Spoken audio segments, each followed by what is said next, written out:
We're going to start off with the worst of our human behaviors. Right off the bat, we start off with a part of the brain, the amygdala. The amygdala is about aggression. It's about violence. Stimulate the amygdala in a rat, a monkey, a human. You get unprovoked aggression. Destroy the amygdala. You're unable to elicit aggression anymore. The amygdala is about aggression. If you take an amygdalologist, though, and you sit them down and you say, what's the amygdala about? Aggression is not the first word they're going to mention. The first one is fear. The amygdala is about fear. It's about phobias, innate fears. Even more importantly, it's about where you learn to be afraid of things, fear conditioning and such. In other words, you cannot understand the neurobiology of violence without understanding the neurobiology of fear. And in a world in which no amygdaloid neuron need be afraid, there'd be a lot more of us sleeping between lions and lambs. Now, the whole thing about the amygdala and processing fear is it does something very interesting with sensory information. Okay, so you see something officially scary. Oh no, there's a rattlesnake. How does this get processed in your brain? The most straightforward thing is visual information goes to the sensory way station, the thalamus, and then it sends it on to the visual cortex. And then begins a whole science fair project. The first layer of your visual cortex breaks this down into pixels. And then it hands it to the second layer, which turns it into lines. And then the next layer, moving lines. And layer after that, and layer, and going through your memory and like your golden book of snakes. And finally, somewhere up in your cortex, it says, oh my, that's a rattlesnake. Perhaps we should let those fellows down in the amygdala know about it. This is glacial from the standpoint of the nervous system. Turns out, in addition to that pathway, there's a shortcut. That very first volley of visual information getting to that thalamus has a shortcut that gets to the amygdala. In other words, the amygdala knows that you're looking at a rattlesnake while your visual cortex is still futzing around with the instruction manuals in layer 2.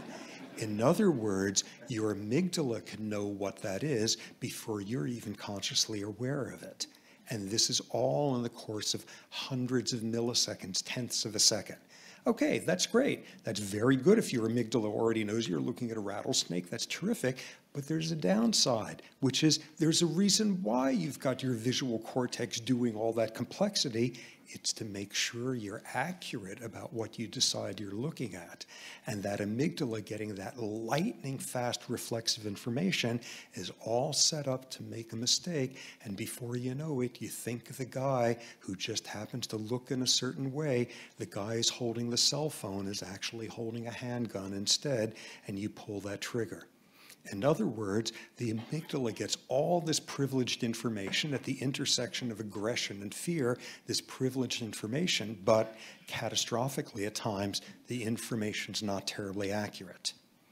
Next part of the brain, area called the insular cortex. Take any mammal out there and give it some rotten, disgusting, spoiled food to bite into, and as soon as it does, the insula activates, and that triggers all these reflexes. Animal gags, it spits it out, its stomach heaves, it throws up whatever. The insula keeps you from poisoning yourself with toxic food. That's great. So you get some like college freshman who volunteers for this and goes into a brain scanner and bites into some rancid, fetid food, and same deal, insula activates. But now instead, don't have the person eat something disgusting. Have them just think about it. Think about those little legs pushing against your lips as you try to, and you're going to activate your insular cortex. In most mammals, it does gustatory disgust, and us, it also does thoughts about gustatory disgust. But then something even more interesting. Don't give the person something disgusting to eat. Don't make them think about something disgusting to eat. Make them think about something else that's disgusting. Make them think about something that is morally disgusting. And the insula activates. In humans, this part of the brain also mediates moral disgust. And presumably 40, 50,000 years ago, when we came up with the notion of norm violations that could be so extreme that it winds up being appalling, they had a meeting, they said, we can't invent a new part of the brain. Once that insula does disgusting foods, disgusting behavior, I don't know, sounds similar, expand it in there, give me some duct tape, and now suddenly your insula also does moral disgust. That's why if something is sufficiently morally disgusting, we feel sick to our stomachs. It leaves a bad taste in our mouth. We feel queasy. Now, this is great because this certainly gives a lot of visceral force to things that we find to be morally appalling. But there's a problem with this, which of course is that one person's morally disgusting behavior is somebody else's perfectly normal, loving lifestyle. In other words, moral disgust is a moving target. And the trouble with the visceral force of moral disgust is it just begs you to use it as a litmus test to decide, how do I figure out what's right and wrong in the world? Well, if it seems so different from what I normally do that I'm feeling a little queasy, it's wrong, wrong, wrong. And this wisdom of repugnance is a way of making some very bad moral choices. Okay, so what we see with the insula, most mammals, it's about sensory disgust. In us, instead, it's about moral disgust, which is intensely context dependent.